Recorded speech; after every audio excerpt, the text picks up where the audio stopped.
Perfect. Hi. We are live with the one and only Jeoy Schwartz. How you doing, my friend? I'm good. How are you? Good, good, good. Cool. Technology. So I don't Yeah. control it all. Someone else is doing it in the background. So, but we are live actually. Uh, Cool. we couldn't wait for you, but we did wait for you because you're the superstar. How's LA going? How's college? Have you started? It's I move in 4 days. Nice, nice. Yeah. UCLA, right? Yeah.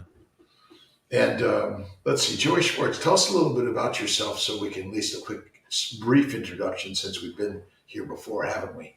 Yeah. I'll give a quick rundown. So, Yeah. I'm 18 right now. I've been animal based for a year, and then in the most previous 6 months, I've been strict carnivore, only meat. And I got into all this out of a desire to get healthier due to some skin issues, and I was trying to get stronger in the gym and all that. Quickly realized that nutrition played an integral role, and then just sort of did my research, stumbled on carnivore, and have no plans on going back.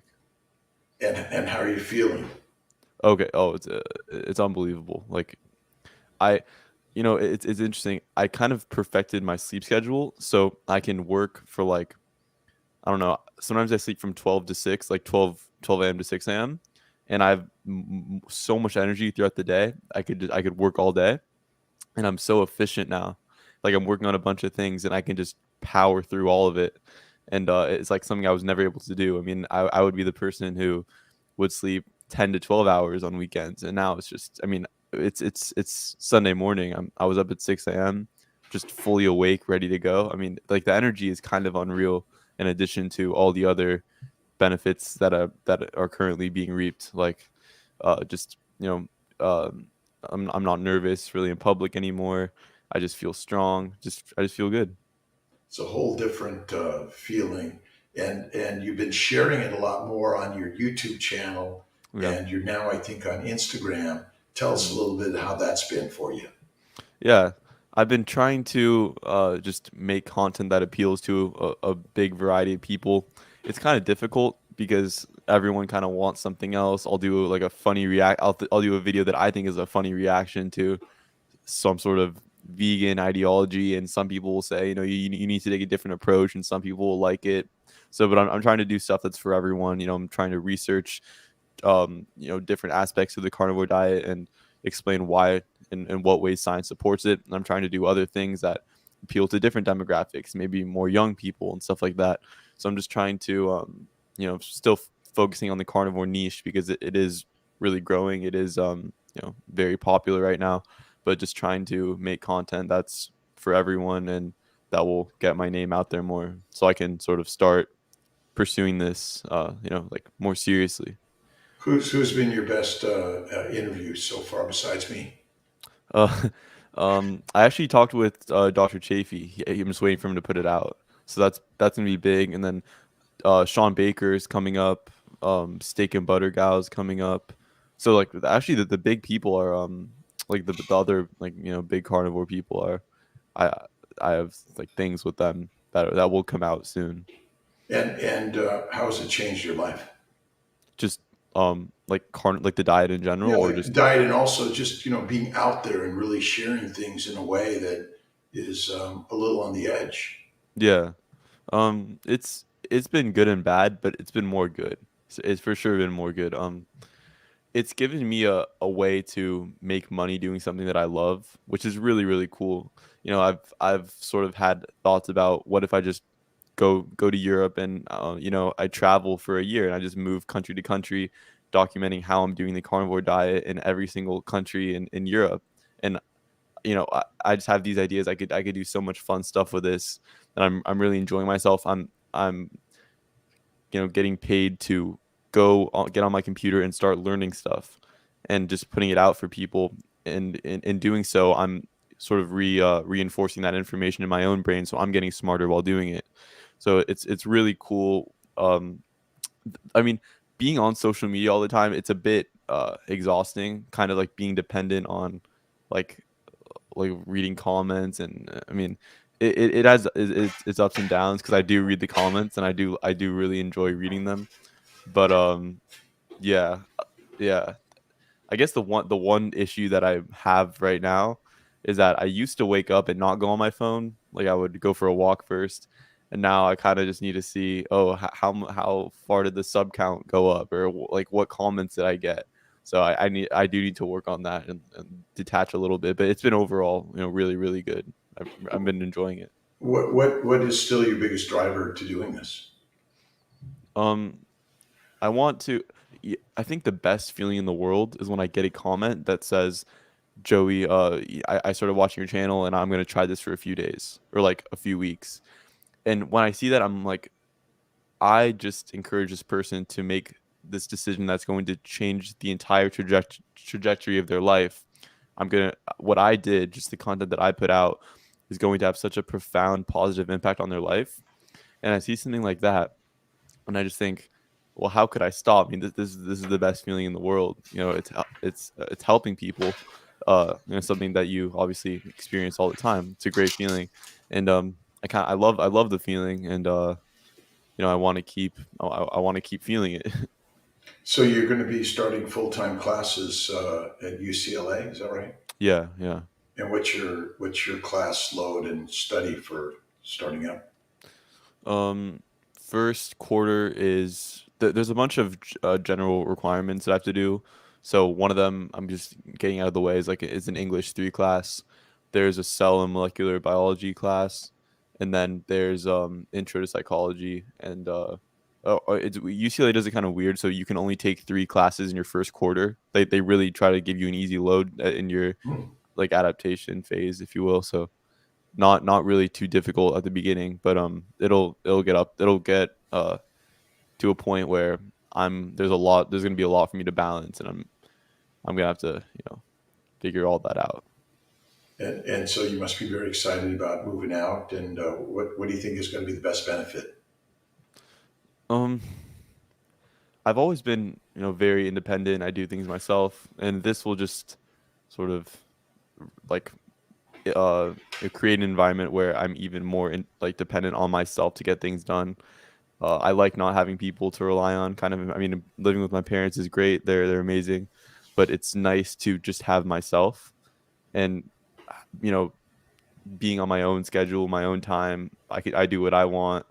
I'm really excited for that, and I'm also excited to be around a bunch of smart people. I mean, it's a lot of really bright people concentrated into a pretty small space, and while we're going to disagree on a lot of things, a lot of things. um, they're still going to be intelligent people nonetheless, and it's always nice to be around people who are bright. And what's your focus and your 4-year degree? I don't know if I'm graduating, so it's a whole sort of problem. I can't. I'm not going to be supported by like my parents if I don't go for at least a year. So I need to go. I need to try to have things that I'm doing right now that are outside of the education world take off a little bit more. So I need to have something that's sort of reliable to fall back on. I've had this idea this whole time where if I end up needing to use my degree, I'll feel as if I have failed because I've kind of decided to circumvent the whole med school route. I don't want to do that. I don't want to do the residency and 4 years of med school. So that means that if I'm using whatever degree I have, like a physiology degree, a biochemistry degree, a psychobiology degree, if I'm using that, like I won't be doing something that I aspired to. I'll feel as if I've sort of let myself down, and that's been my thought process the whole time. I've always wanted to do something for myself that helps other people. And when you get a degree from or if I were to get a degree from a university, I wouldn't be able to like to relay what I believe onto people in a legal way because no company would essentially buy what I'm proposing. Am I like as far as I know? So I'm kind of in this place where I don't want to finish because it seems almost like a waste of time and it's just something to fall back on. If I don't go, I kind of have no excuses and I have no choice but to succeed. And I almost like that. So obviously you're driven to some education to gain more knowledge, but ultimately it sounds like you want to inspire others like you're doing already on YouTube and talking to other people. Does that sound the direction you're looking to go? Yeah, and it's not really going to college for an education. I mean, I almost the reason I don't want to go to college is for an education. You know, like I'd rather not go to college so I can learn more, like learn what I actually want to learn instead of taking a bunch of general requirements where I need to take English classes and like random Islamic studies, history classes and stuff that I just, I don't really have an interest in learning about. If I didn't go to college, I would learn so much more because I'm very much committed to being a student for the rest for the rest of my life, just not under the wing of a university. So that's a Um, critical thing, I think, for all of us to recognize that you don't go to school to be done with it. You're lifelong learning. Isn't that what you're saying? yeah, 100%. Yeah. Yeah. So any particular places you really want to go to around this globe and learn more? Yeah. Um, so my friends and I took a trip after we graduated our senior year. We went to Prague, Budapest, Ljubljana, Split, and then we took a nice trip to Europe, and I sort of fell in love with independence and um, just being in beautiful places. I really like Budapest, and I know that they have actually a lot going on there. I mean, they have Paleomedicina, they have a lot of sort of up and coming projects that are being done there, and I'm also Hungarian, so it'd be a cool place to spend some time. I also just really enjoy Eastern Europe. I really like nature. I really like peacefulness. So a lot of those countries in Eastern Europe and even the Baltics, I think I would really enjoy. And so I think that's where after this year I'd like to go there and just travel, just be on my own and make videos, put out content, and keep learning, but just in a different place. Who inspires you most out there? Do you think in this journey of kind of what you want to emulate and do? Like in terms of hmm, I think I think I'm really inspired by the people who. Okay, this is gonna sound strange, but I'm really inspired by Paul Saladino because I can really respect him for putting out a book and then like despite putting out that book, he then takes a different approach and says, no, no, I was wrong. I believe this now. And even if we don't resonate with what he believes now, I think his intentions are modest, and I also think that it takes a lot of guts to put out a book, s- totally back an ideology, like a way of living, and then completely add in something that entirely opposed your previous ideology. And we don't need to agree with him to at least respect that, because there's so many people today who say they believe something, and then they will stand by that, they will back that up no matter what till the end, because they don't want to admit that they're wrong, and it's easier to sort of give in, and it's easier to not give in and just say, no, this is right, I'm standing by that. So I really admire the people who formed a career doing something that was wrong. They admitted that it was wrong, and they're willing to change their minds. I think it's that sort of fluidity is very, very important, or plasticity, and I think that's just very impressive. And of course, essentially all these big carnivore doctors. I mean, even yourself, you weren't pushing this from the start.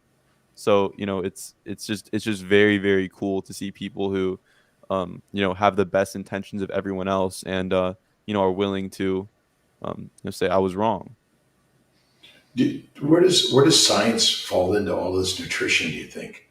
Do you think there's a bit of science and a lot of maybe non-science in our nutrition? Oh yeah, yeah, yeah, yeah. It's a lot of non-science. It's a lot of paid science. From what I've seen, I went down that rabbit hole pretty recently, seeing where the books come from, who pays for what, and it's just a complete mess. And so I like at this point, I've just decided to make it very, very simple. And this is how I explain the carnivore diet to people. I mean, animals in nature don't get sick. They eat their natural diet. We don't get sick when we eat our natural diet, which is why everyone on carnivore thrives. But since we're not doing that, we are getting extremely sick as a population. And I sort of, I'm still very much into the science. I love reading about it.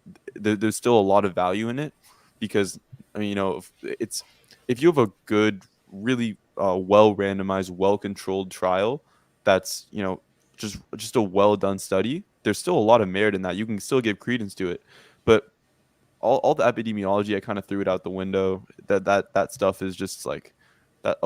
Nutritional epidemiology, at least, is, not, doesn't hold too much weight. Um, I still pay attention to the science.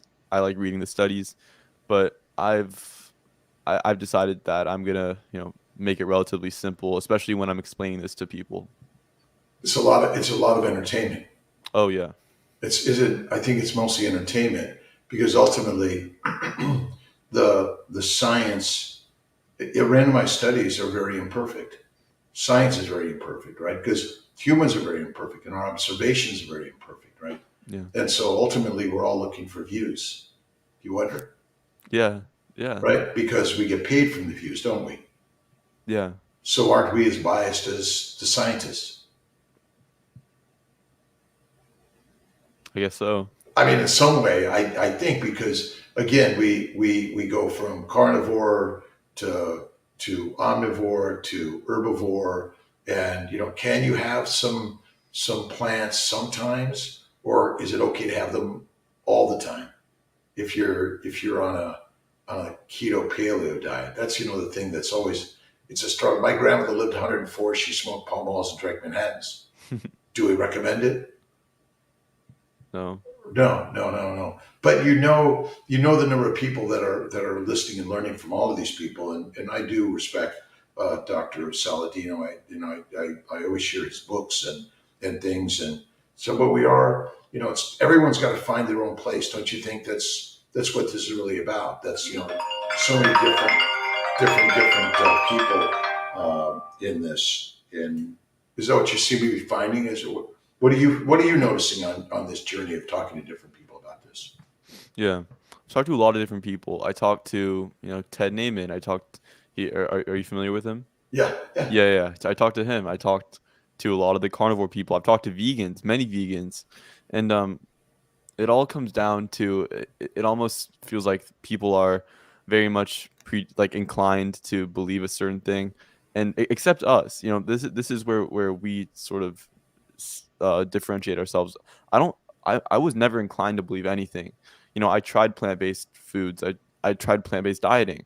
I tried, regular keto, plant-based keto. I tried all the things. I was never inclined to believe a certain thing. Even at this moment, I don't feel like I want to believe carnivore is the best thing for humans. I just do, because that's the conclusion that I've reached based on lots of research, lots of experiments with myself, my own body, and seeing what other people have gone through. So, you know, I I look at these other people who I've had conversations with, and they've put out their books and they've done this and they've done that, and it seems like in many cases they are very much tempted. Their career depends on their ability to perpetuate these ideas that they've already put out. And I think it's very, very unfortunate. The more people I talk to, the more people I realize have a hidden agenda. And I think it's pretty sad. But I think that's just how it is. Or maybe it's not hidden. Maybe it's the agenda is we put out what we believe, and it just happens. It's even all the scientists who write all the papers that they really wholeheartedly believe what they're studying is true. Cognitive dissonance. The majority of people believe what they're sharing is true. Vegan, vegetarians, Mediterraneans, paleotarians, and carnivarians, but we're we're hesitant to stop and listen from others. You think that's a big one where we're closed minded more than anything? Yeah, you know, but I feel like when you close yourself off to other ideas, you're almost conceding to the idea that what you have may not be like as robust as you think it is. If you're that unwilling to at least hear someone else's thoughts, you must not have enough confidence in your own. And that's what I see with a lot of the vegans. It's what I experienced when I talked to the UCLA dietitian who was trying to explain why an animal-based diet it would, kill me. I could tell, like, as I was talking to her, that she didn't want to hear what I was saying. Every time I talked, she started interrupting. I let her finish. I briefly, interjected, but she didn't want to hear me talk, and it's just a it Where does that come from? it's I really believe that it comes from people not wanting to admit that they're wrong, because then it completely destroys their life's work. I mean, she's been a nutritionist for like many years, decades. And if we were to come in and say, if she were to admit that carnivore is the best thing for humans, well, all that the work that she's done is completely useless now. If a carnivore diet is best, and she recognizes that, then for 20 years she's made people's health worse. She doesn't want to admit that. She'd rather go to the grave thinking that what she did is good, even though it's not. She'd rather delude herself into believing that. And I get that to a degree, but it would never. I could never do that myself. I'd rather just admit that I was wrong and move on. I don't think we are wrong. I think we got it right. But if somehow I figure out that I'm wrong, that's fine. I'm happy to pivot. It's yeah. It seems that we're hearing a lot of vegan vegetarians that become carnivarians. Yeah. I'm not sure how many carnivarians we've heard go the other way. Certainly, some are adding vegetables or fruit and other carbohydrates back in, which may not be the are we addicted to carbohydrates? Yeah, I So think so. it's so we're addicted to plants, and so we're so addicted to them. We'll come up with an explanation why they're so good. You think?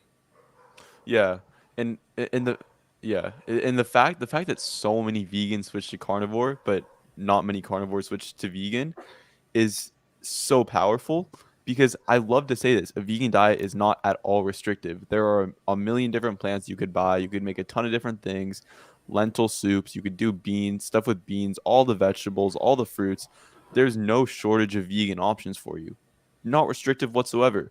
But people go carnivore, right? A diet that is, like there's not a ton you could do with it. You eat meat and you thrive.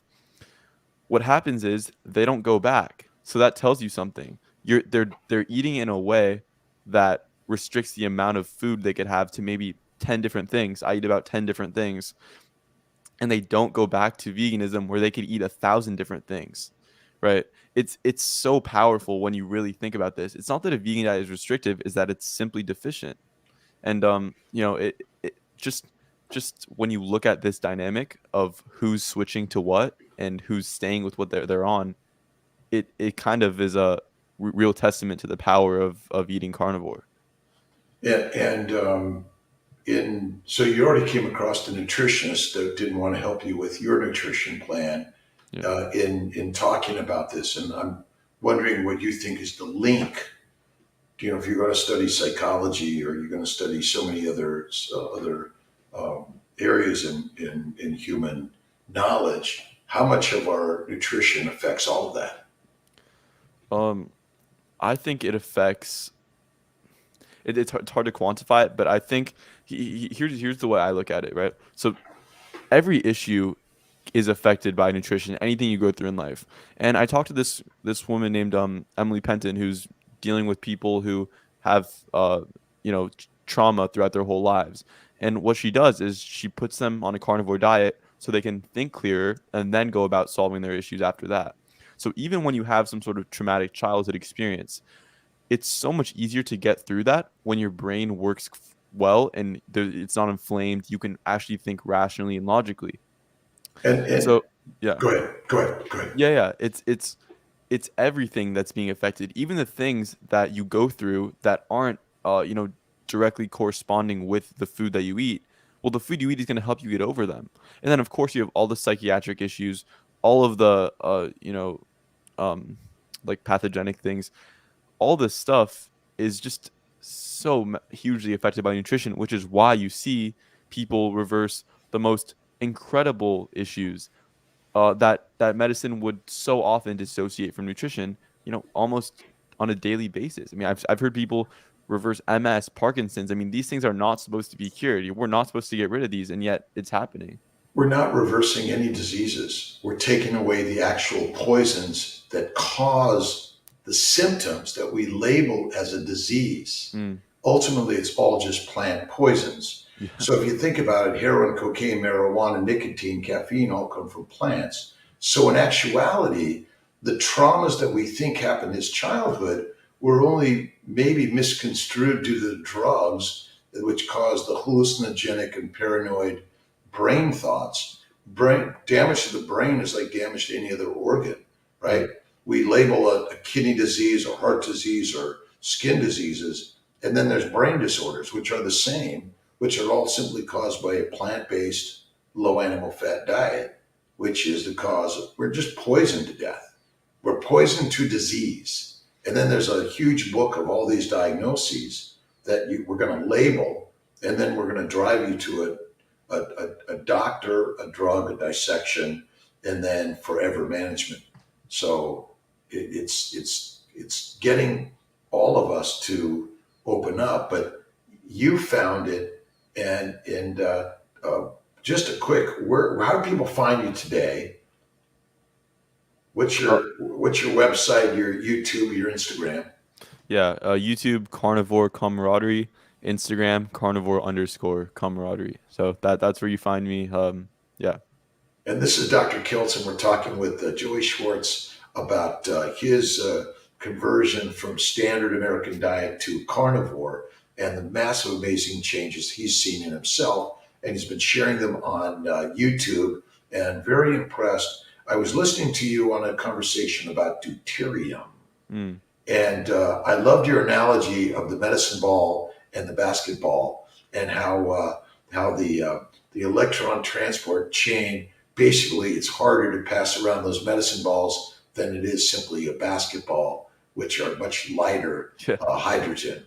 Yeah. And have you talked to Dr. Laszlo Boros yet? He's actually at UCLA. Oh, So yeah.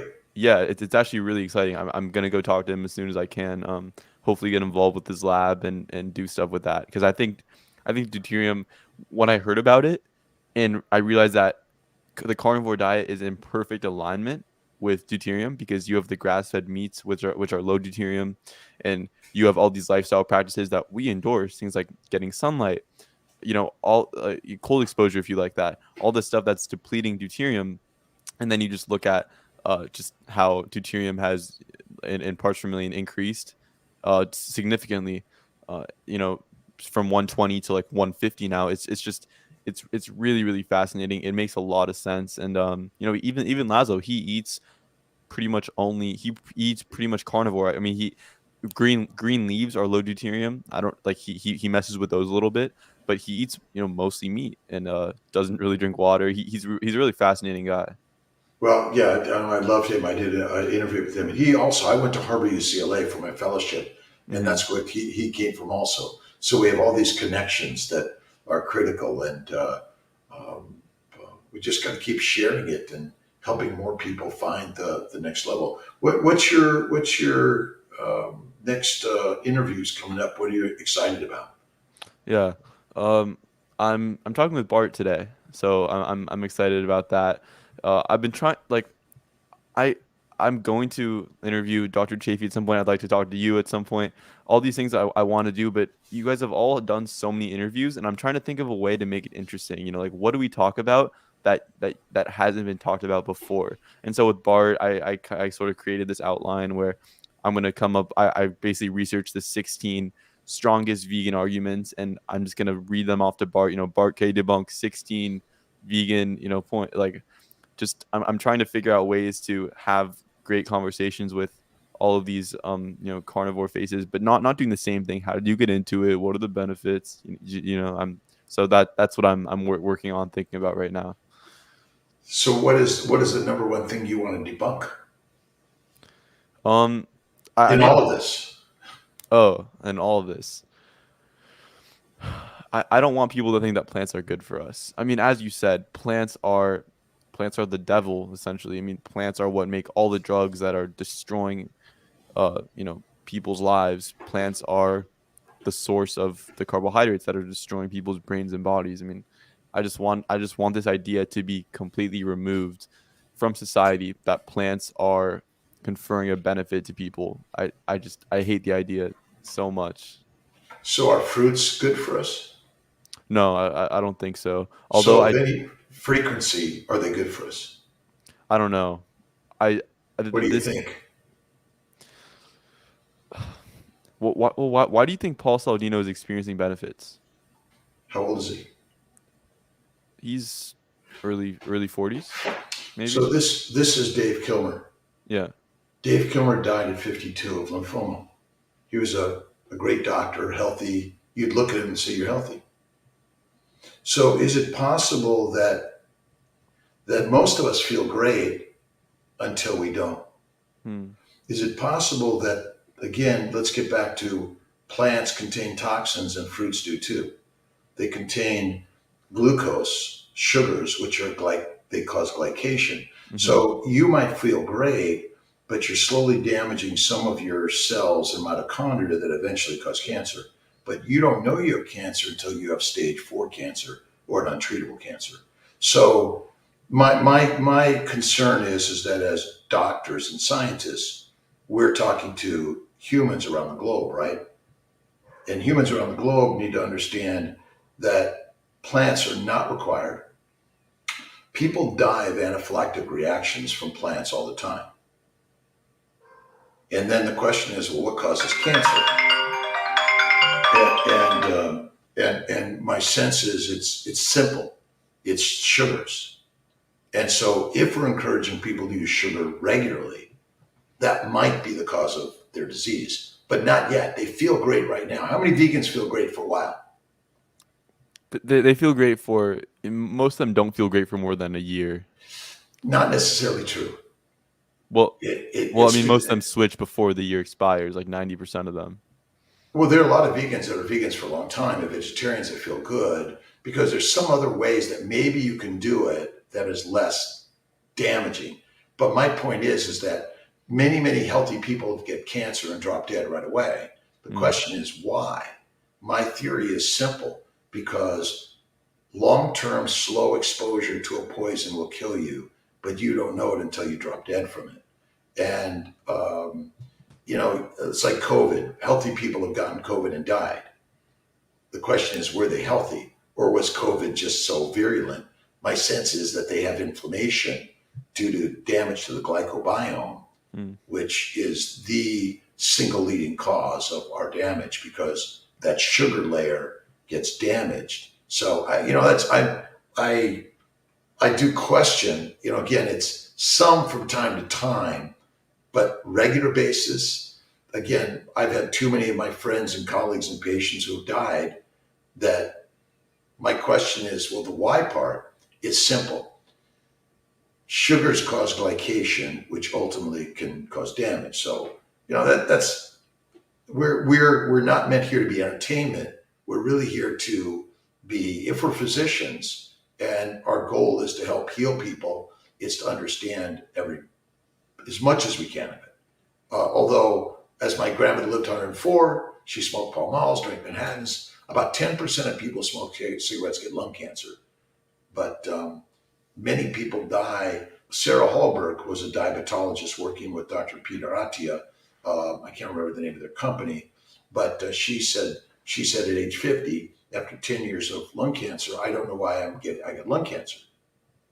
And I think the answer is simple. Occam's razor. Simple answer is the one. Sugars are immune creating, all sugars.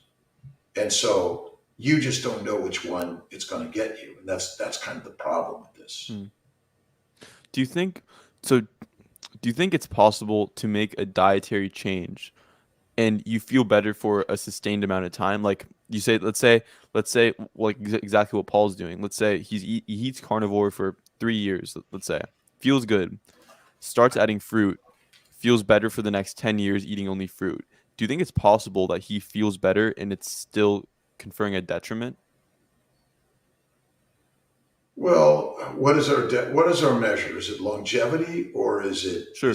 a happiness in your day and life? That's why really all diets, whatever you choose, is the one you choose. But as if we're really trying to answer the question, the why part of it. Now, if you eat a high fat and you don't eat a lot of sugars all the time, again, you may be fine. But if we want to really ask the question, why do people die of peanuts? Or why do people, my daughter would die to a banana. So, we're really trying to understand avocados. Are they a fruit or are they a fat? What do you think? I don't think. I mean, they don't have the fat soluble vitamins, so I would say they're more of a fruit. I mean, they come from how many other fruits are fat? None. That's the only one. Yeah, Some we're marketing. We are all marketing what we believe to be true. And I could say, look at how many people market a product and say, this made me healthy, right? And a so lot. I still question Dr. Saladino's, you know, I feel better on this. Well, of course you do. You know why? Because sugar is a drug that makes you feel better, Yeah. right? And so, but then the question is, well, then what is glycation? What is glycosylation? What does your cells need for energy? How often should you? You can take everyone that's running, biking, swimming. They're great athletes, and many of them eventually drop dead. But he's under 50. When you get to your 50s and 70s, again, 70 is pretty good, but maybe again, I'm just throwing out the maybe. I do like some ice cream that I make with some sugar from time to time. I do like some chocolate or cookie or cake from time to time, but I don't eat it every day. And so we want to find the right habit. Again, there's a science part to this. Then there's a feel good to all of this, right? You don't want to ruin my party, do you? Right? We're serving cake and ice cream, and that's it. If you don't eat it, don't. But if you want to eat it, go ahead. But maybe the claim that it's you need it. Do we need any sugars in our diet? No, absolutely not. We know that, right? Yeah. And yet here we are eating a high carbohydrate diet, which I pulled a paper out for you. It's the American Journal of OBGYN. It's an expert review, the importance of nutrition in pregnancy and lactation, lifelong consequences. All right. Now their recommendation is fruit, fiber, vegetables, seeds, and nuts, all healthy for us, right? Yeah. And the Mediterranean, the optimal diet is Mediterranean, and it includes plants, vegetables, fruit, whole grains, legumes, nuts, herbs, spices, olive oil, fish, poultry, and red wine. For a woman trying to get pregnant and lactating. Does that make any sense? It makes no sense at all. So this is what and they say don't eat keto, paleo, or Atkins. They don't even get to carnivore yet.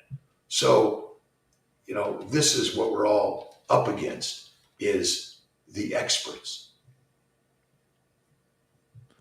Yeah. No, it's just so crazy. I mean, seeing what you've been able to do with, I mean, allowing women to be fertile again, and then they're recommending this, which the exact opposite. It's just insane. Saying don't eat red meat, the most nutrient dense food in the world. Don't eat it. And so in some way, even all of us in the keto, paleo, the nutrition online or whatever it is, we're going to find someone that looks good and sounds good. And their message may be not always, in line. I mean, if you drank a glass of wine, even a little bit of wine from time to time, it's probably not going to hurt you. Even if you smoked a cigarette from time to time, probably not going to hurt you. But if you have a peanut and you have an anaphylactic reaction, right? And how much does it take to kill us? If I ate a few cashews, I'd die. And how did you know that? I mean, they were in everything. They were in bars, all these things. I'm allergic to sunflower oil, sunflower seeds too, and this stuff is in everything. I mean, I would be eating bars and cereals, and my throat just starts getting like closing up a little bit. I mean, I, it's this stuff is really just ubiquitous. So, but have you had an anaphylactic reaction? No, it never got that bad because I would need to So, eat a few whole cashews for that to happen. right, or maybe less now Yeah, because, possibly. right. So, Yeah. I don't know if you've heard of the glycobiome, the glycocalyps at all. Yeah. The like what's outlines all of the like our cells, right? It's just that on Everything, the outs everything. everything, right? It's actually the barcode. It The determines your barcode. blood type. Huh. Determines your human leukocyte antigens. It determines your immunoglobulins. Every COVID mutation is a sugar change, and so the more I look into this, the more I believe that it's the cashew has a sugar marker that your body recognizes as a foreign glycan, and the same thing what happens when you have a blood transfusion. So maybe there's some science that we're not understanding, and maybe some animals like I think you mentioned this in the deuterium, the grain fed animals versus grass fed animals, Yeah, right? So in some way, the hydrogen particles are heavier, and you think that also elicits more inflammation. I think so. And energetically, um, though, when you eat grains and sugar, people feel better, right? They feel like they have more energy. I never felt that way, but But some people do people, say that, right? right, I think right. most people say that. They have a lot of athletes will get a boost of sugar, and they'll tell you that they feel more energetic, right? Mm. But how do you feel after you have sugar? Yeah, I'll actually tell you a really quick story. So Please, thank you. I was getting over, and I was about to play a really big soccer game. So I decided, it's before the game. I need to get some sugar. I really want to perform well. So I make a bowl of oatmeal before my game. I decided to have that. This was a game on Sunday. The previous day, I had a game on Saturday. I felt amazing. Played on a steak for breakfast. I felt incredible. But I said I want to feel even better. Instead of the steak, I'm just going to have some oatmeal. I had the oatmeal, and I was able to push through it and play. But I felt like something was just holding me back. I didn't feel good at all. So, for me, it's never had that effect. It's always made me tired. It's always given me like rosacea flare ups when I eat grains. And now, it's just steak, and that's what works best. But yeah, I get it's different for different people. So some of us have more of an antigenic reaction than others. And so, that's the unique difference in why some people and not others. But ultimately, do you think we're really what did we eat 50, 100,000 years ago or 200,000 years ago? Do you think that matters that much? Yeah, to 200,000 years ago, I think that matters. I think we're eating, big lots of meat, and Did we and and eat much grass and grains? no, but I think the reason why some people can handle it more than others is because of just adaptations made in the past 10,000 years. I found that my ancestry, just looking into what my blood is, it's very possible that we drink a lot of dairy in the last 10,000 years. Like from what I've learned about my family, that's very possible. And so I drink raw milk from time to time, and I feel really really good when I drink it. And I think some people have more of that adaptation due to what their family did essentially in the past 10,000 years. You think that's possible too? Yeah, no, I think so. I was watching something on adaptation, and the Mongols were very adapted to drinking milk, Yeah. but many other people didn't do that, and somehow that may have given some strength and ability to have a 1 to 10 ratio of warriors, and they beat them every time. It didn't matter, even though they were under armied for sure. But they ate meat mostly, and ultimately, even if we did eat some plants way back, we can still eat some plants from time to time today. Would you agree? Um, we can. I think we can. I think I feel like the safest plants would probably be potatoes. Like from what I've noticed, they're the ones that I react to the least. Which ones? Potatoes. Yeah, I do French fries, Yeah. skinless, fried in duck grease or tallow or lard, Nice. and I think and dipped in sour cream or duck grease mayonnaise with salt. Because I mean, again, even back to Paul Saladino, Dr. Saladino, who I do honor and respect very much because I think he's sharing a great story. Because my sense is, if you eat high fat, you're gonna protect the glycobiome. And what's your recommendations for frequency of eating? Um.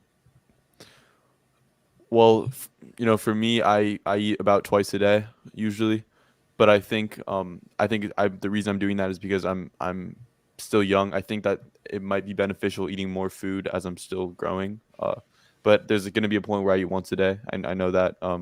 And I at this point, I enjoy eating twice. So, but I mean, I would recommend. Whenever people ask me, how much should I eat? When they're just starting carnivore, I would say eat as much as you want, eat until you're full. And then eventually what happens is that manifests as one meal a day because you're just really not hungry. But just for me, I eat twice. Do you think we had access to 2 to 3 meals a day for the last 1,000 years, or 10, 20,000, 100,000 years? No, no. No, there wasn't a refrigerator, a cupboard, a quick stop. They're building a new Taco Bell right near where I work, and there's three quick, and there's a huge apartment complex where people walk to the gas station and to the few other drugstores and things like that and get their food. Their food is packaged, boxed, labeled with a million nutritional information that maybe isn't quite accurate. But we've made food because when you're hungry, I mean, we were always hungry, and that what gave us the motivation to go find food. Yeah. If you're not motivated to find food, you're not. But we're always hungry because the brain is always worried about no food next week or no food tomorrow, right? So, but my bet is that eating less frequently is our norm, and we still probably don't even eat enough fat. What are your thoughts? It would make sense if we went for the fat first on the animals, and because that's what would have essentially given us the energy to sustain our lives. I think we would have probably loaded up on as much fat, and the protein would have come secondary in the same way that a lot of animals go for the organs first. They're prioritizing what they feel that they need. So it's probably true that we're not getting enough fat, but I still like to say if you crave more fat, eat it. If you don't, then you're probably fine just eating as much as you ate. But ultimately, um, we make this sort of a scientific project, but ultimately, no animals figure this out in science and how many minerals and macros and micros they need. They Yeah. eat what they're used to eating. Cows eat grass and lions eat meat. Likely, we came out of the trees to hunt the big animals because we hunted in packs. But now we've created this science of what we should eat. And even on all of our blogs and everything we talk about, we make it complicated. How can we simplify the story? Yeah. Just eat meat, eat fat, drink water. It's so simple. It's just the easiest thing ever. And I've been having a lot of my friends reach out to me recently. When I started my YouTube channel, I didn't tell my friends. They kind of just stumbled upon it, and they're like, "Okay, no, it's like Joey, we need to try this. What do we do? How do we start?" And I said, "Well, you don't want to. You probably don't dive right into it. Just start like removing things slowly. Ease yourself into it, and then once you're doing it, just eat meat and don't worry about anything else. Eat meat until you're full. It's the easiest thing in the world. Have some eggs if you like. Have some raw dairy if you feel like that, and just eat the meat, eat the animal foods, and feel the best you've ever felt. You don't need to overcomplicate it. It's not like starting this vegan diet where you need to be really, really careful that you're getting everything and you're not getting too much of this and not too much of that and not too little of this, too little of that. Just the easiest thing in the world. Just keep it very easy. And then you need all the supplements, and you need to go to your doctors, and you got to make sure you're getting your IV infusions of things or your B12 XYZ. injections, What just do you all think the about? We got Majestic, California, James, and others commenting, and there's always conversations in the background. And I love to go live personally, but what are your thoughts on fish? I have some fish on occasion. I like some salmon. I used to have mackerel. When I started carnivore, strange enough, I had this craving for shellfish and mackerel, so I would eat a lot of that. But now I don't crave it anymore. I think I have my that ratio balanced out pretty nicely with just the grass-fed beef that I'm eating. Every now and then I'll have a craving for some salmon and I'll get some, but it's really not an integral part of the way I eat. How much do you think grass-fed versus grain-fed really matters, or do you think there's a lot of hypothetical, theoretical stuff there?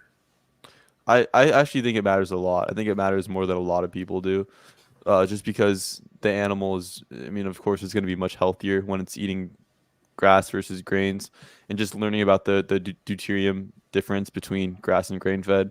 I think the investment in grass fed, like, people say they can't afford this. Well, can you afford, your medical bills if you were to go to the hospital later? And I'm not saying grain fed will necessarily do that, but it'll do it faster than grass fed would.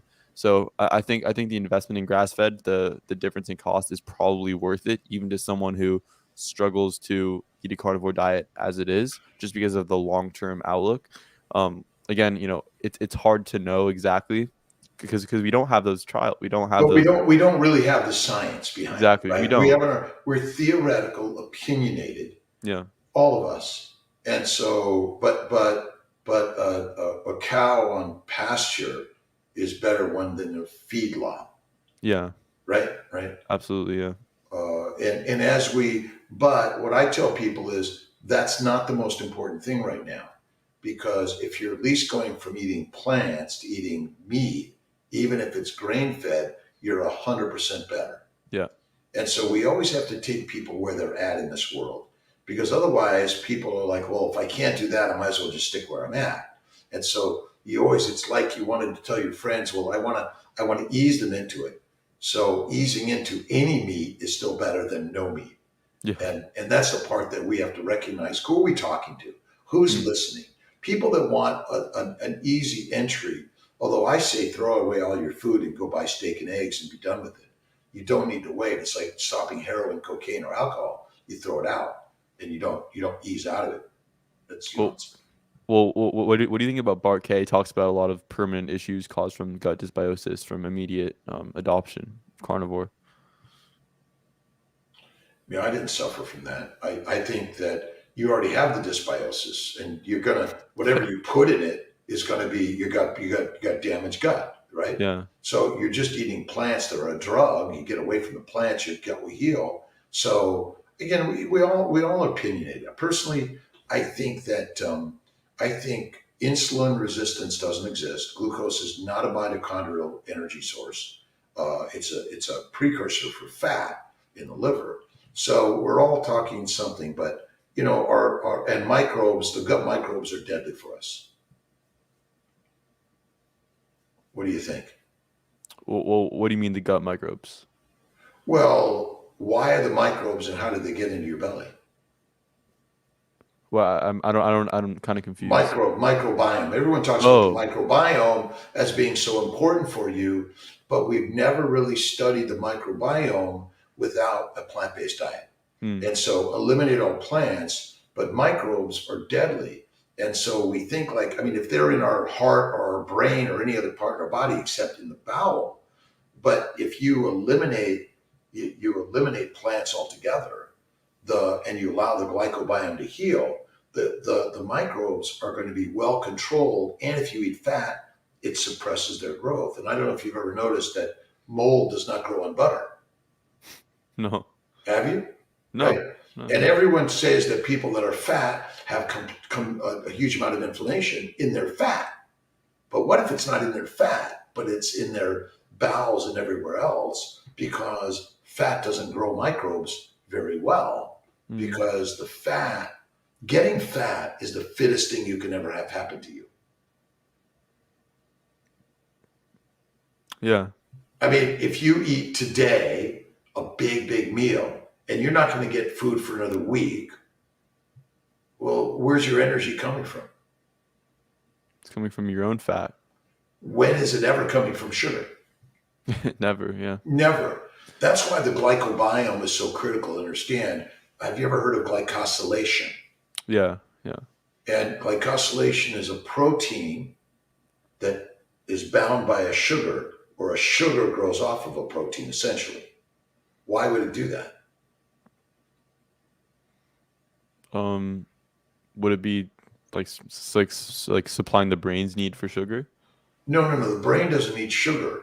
All cells need glycans for glycosylation and post-translational glycosylation. Without sugars binding to a protein faster than you ever know, a neurotransmitter, how fast must a neurotransmitter be glycosylated? Pretty fast. Okay, so we think sugar makes ATP, but in actuality, it's critical for glycosylation. So we've forgotten that glycans are sugars. And there's a whole list of glycans. Let's see, sialic acid, galactose and acetylglucosamine, glucose, mannose, fucose. Those are the glycans. So that's why if the science we think is true today maybe it wasn't true back then either, but we keep on perpetuating the story that sugar is your energy. So glycogen is depleted quickly, correct?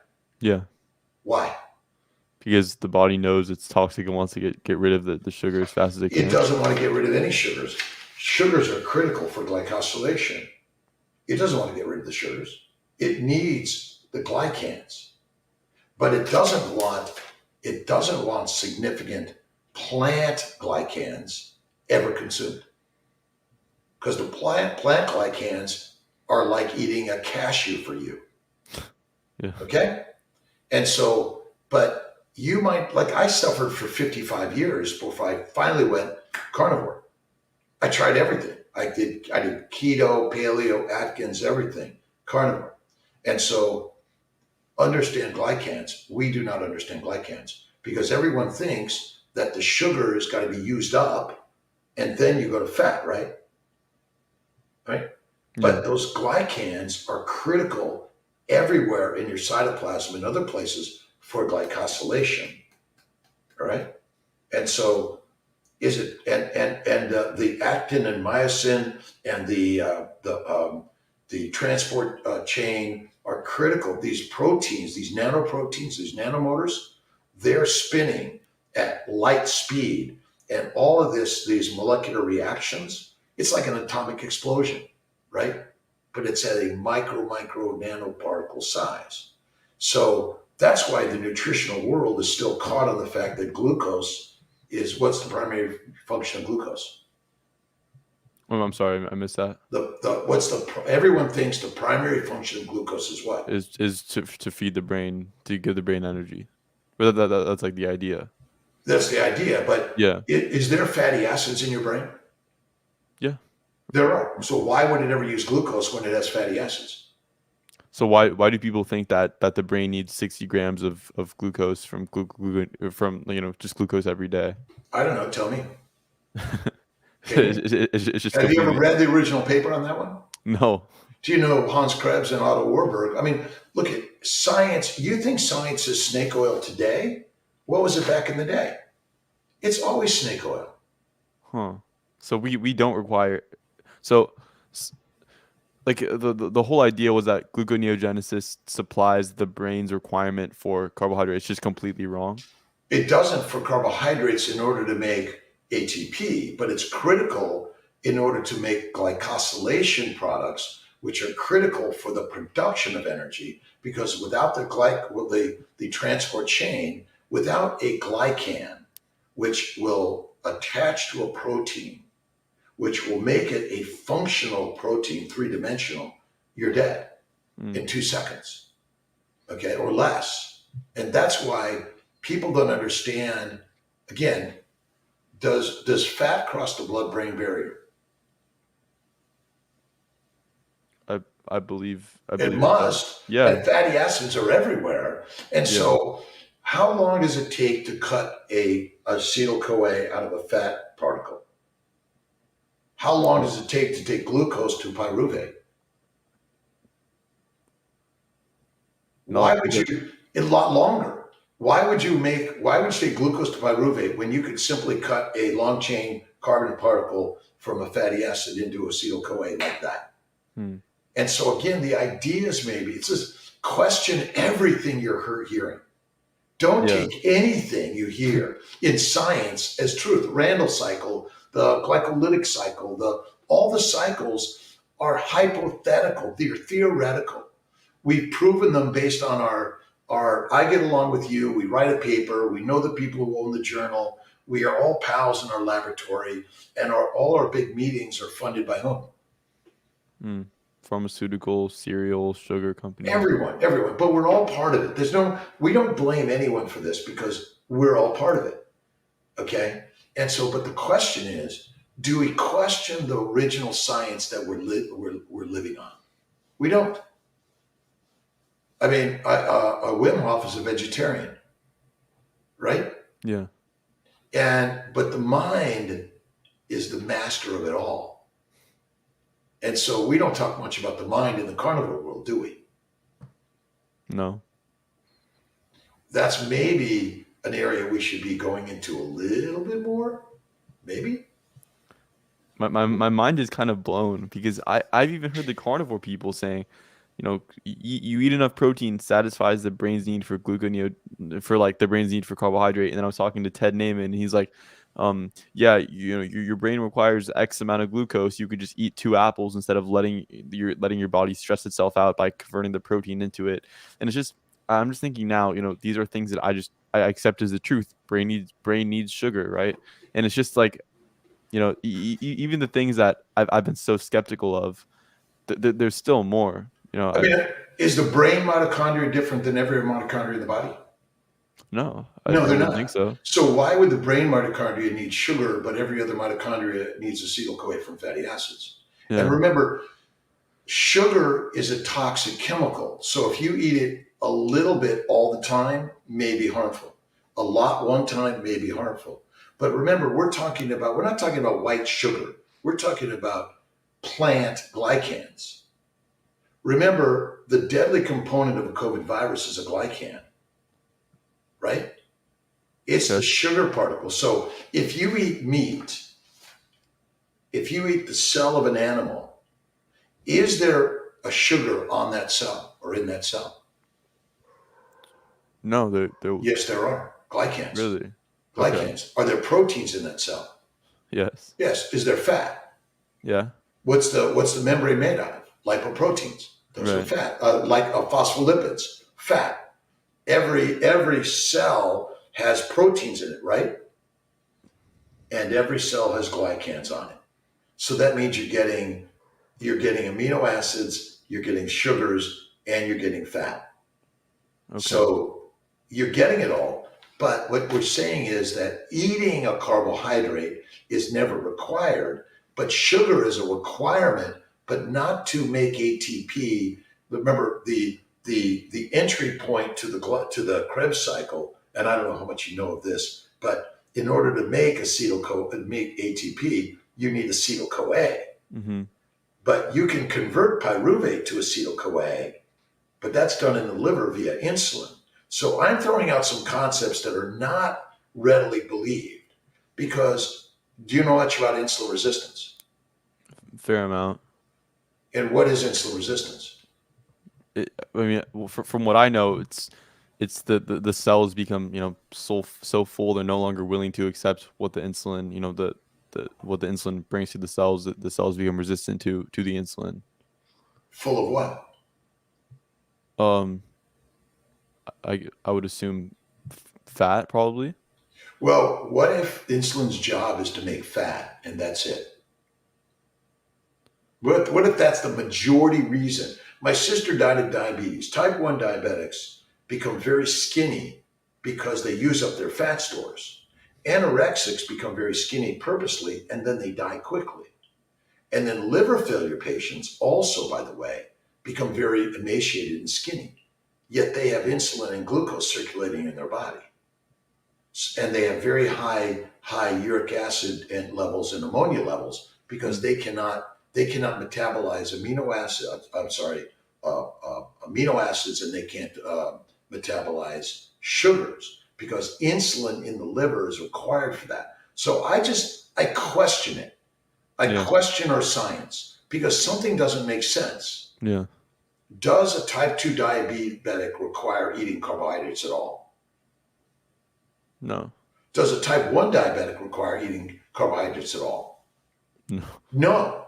And so if everyone just stops eating carbohydrates and eats no plants, might they actually reduce the use of insulin and all the drugs that we are feeding people that is likely the single number one cause of cancer? Remember, diabetics get cancer all the time, right? Heart disease, drop dead. See, that's what my biggest concern about saying fruit's good. Is it? It doesn't it doesn't sound like it. I mean, Again, I'm just throwing out opposite ideas. yeah, Everyone should eat what they want and as frequent they want. But listen, you are, we are both on a journey of learning. I don't know more than you, and yet I question yeah, like all these cycles. I don't know if you've seen a picture of the infinite number of molecules and cycles that happen in the human body. no, It's like infinite, right? And this idea we think everything is sort of like the glycolytic pathway happens, the Randall cycle happens, the Krebs cycle happens, and all these things are waiting for something to happen, right? right. It's like it's not. It's like going at such an amazing rapid speed that you and I can't even contemplate it. That's kind of where I see it. What's your thoughts on how much we really don't know, but we say we do? W- the more I think about this, the more I realize we don't know anything, which is why I just say we should just be eating our ancestral diet, the one that we've evolved on. I mean, that makes so much more sense, especially because what we do know, like the little that we do know, sort of backs the idea that an ancestral diet is best for us because of course carbohydrates are detrimental. So like the again, the more I learn, the more doors it opens, the more we realize we actually don't know at all. It took me a while to figure it out, but why are 4 to 5 meals a day not good for us? um well, I mean, the when we give the body time to like repair itself and all that, it seems to be beneficial, and that's what the research seems to show as well. Although often the research, I mean, we're finding in the carnivore world, the keto world, the research is just people telling their stories. Yeah, Don't you think that's the most powerful thing ever? I think it very well might be. If someone is eating 4 meals a day carnivore, and then they just switch it up, and then they go 1 meal a day and they feel better, their whatever problem heals. Well, we need to give credence to that. We need to take that seriously. Is a high fat diet or a high protein diet better? What do you think? um well, like, how do you quantify that, or like in terms of percentages? Well, I guess you could eat all fat, but let's just say we eat meat. No matter what, when you eat meat, animal meat, there's a percentage of protein and a percentage of fat. The Hmm. white stuff we see versus the red or pink stuff you see, or the white Yeah, stuff. yeah. Um, my sense is we really need to eat more fat because ultimately, if the protein we eat is going to convert into fat anyway, why not just eat the fat? Yeah, it's a good point. Let's see. Are there any compelling thoughts and ideas you wanted to share today? And I haven't asked.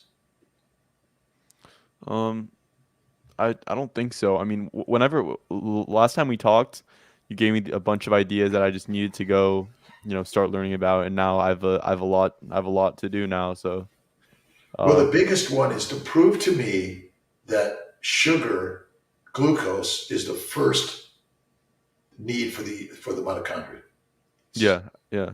and that insulin resistance. Like if you eat sugar, where does insulin go? Up or down? Oh, insulin goes up. And then are people getting skinny or fat eating sugar? We're getting fat What's the function of insulin? to make you fat.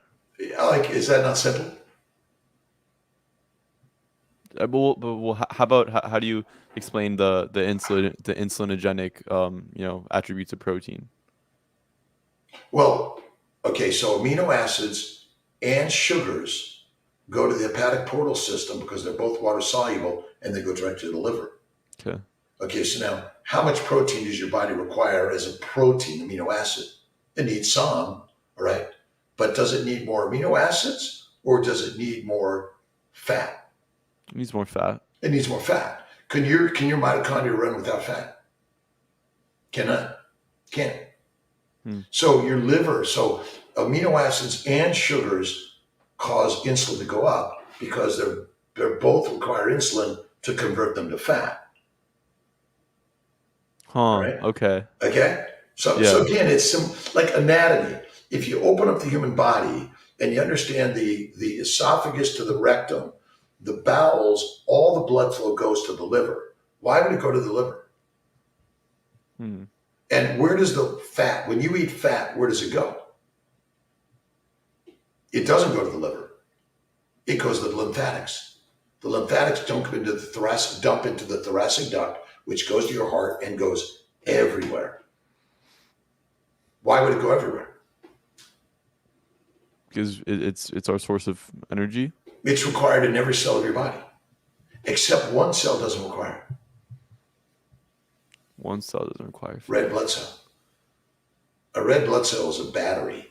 It has 90 days of use. It's got enough ATP and energy stored until it dies, and then it gets reprocessed. And think about it, autophagy happens all the time. Have you ever heard of autophagy? Yeah. Autophagy is where a cell has been consumed by itself, essentially, Hmm. because it's going to repurpose all of those amino acids, all those sugars, and all the fat to make something else. And so, it's really kind of, and to me, it's all fascinating. But I imagine we make it so complicated, but it's not. You ever wonder about that? Yeah. I think we do, which is why I try to keep it simple. Are there any like all this information that you've gathered, is it from a whole host of sources, or is there something that you think that you've learned a lot from, maybe a book or? Well, um, almost everyone says glucose is the primary energy for mitochondria, and everyone says the brain and the muscle, and everyone says insulin resistance. And so, to me, something's wrong because no matter what we do, we're getting it wronger and wronger and wronger. But carnivore and one meal a day and high fat nutrition seems to heal it all, right? Yeah. And so, how do I combat my insulin resistance? Stop eating sugar. What happens when you eat sugar? Your insulin goes down. Is that combating insulin resistance or recognizing that sugar is the culprit and not insulin? See, we blame insulin for many diseases, but it's just sugar. And is asparagus sugar? Yeah. How about lettuce? A little bit. It's all. How about cashews? Yeah. Right? I mean, Yeah. every seed, nut, and all of it is basically we got it all wrong. Yeah. And that's why I question everything. Occam's razor. I always go back. I always ask the question. But in my community, I'm a little bit of a crazy man. But what's my job in life is to be a physician to help people heal. And if I can help people heal, right, the better. Again, whether you're carnivore or you're a Mediterranean or vegan or vegetarian, you know, it may not matter today, but it may matter eventually, right? And you're living your own life, and everyone's going to live their own. And what can we do to kind of help people understand the science?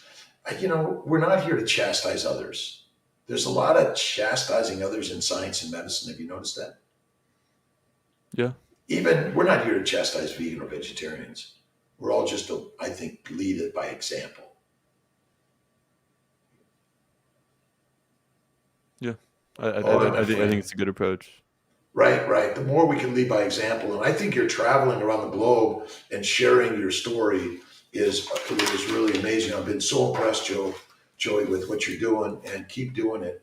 And yeah, I look forward to more of your stories. And Part K, is that live or is that recorded? I think I'll just record it. I actually haven't set one of these up. Are these StreamYard things easy to set up? Oh yeah, really easy. And Jay can help you with that. I mean, you just go to StreamYard. You can do it. You're a smart guy. But they're really good. Now you can do these and just record and not do a live, by the way. Mm-hmm. So let's see. It What happens to cortisol when we avoid carbohydrates? Do you know much about the cortisol reactions and all this? I assume it's Well, it's a stressor, so I'd assume cortisol it goes down when you avoid carbohydrates. I just wouldn't know Yeah, the mechanism. and fatty meat, although it's a fight or flight, right? You're doing pumping some iron, right? Are you doing weightlifting? Oh yeah, yeah. And are you noticing any changes? I pack on muscle so easy. I rarely work out, honestly. I do like a set or two a day, and sometimes I'll go a month without doing it, and then I'll just start doing it for a couple days, and I'll notice it instantly in my physique. I mean, I think I could get so big if I wanted to. I just that I don't really want to, but it's such a great way to put on to lean muscle mass. Well, when we use the word lean muscle mass, what's the difference between lean muscle mass and fat muscle mass? Well, I think it's more the idea that you can put on muscle without getting fat also versus like people say you eat a caloric surplus and you gain muscle, but they I mean it's still lean muscle, you're just getting fat along with the lean muscle. So it's kind of a strange, I guess, way to phrase Although it. when you buy a really great ribeye steak, it's marbled. So Yeah, you would look at that muscle and it's a big muscle, but you don't know how much marbling is in a muscle, do you? I right. mean, how much marbling is in our muscles? Yeah. We don't really know, right? Yeah. But must there be marbling in that muscle in some way to constantly provide fat I would think for the so. fuel of the fry, right? So, but listen, we've got some really great people and great comedy going on in the background. Joy, I'm sure you have your live or your recording with Bart, and I look forward to talking with you again. And maybe you're up in New York, I'm out in LA. We'll connect out together. So, I'd love to, yeah. but thank you everyone for joining, and more positivity and more meat will make us all healthy and More well. meat, So, yeah. all right, man. God bless, Joey. Thanks. You too.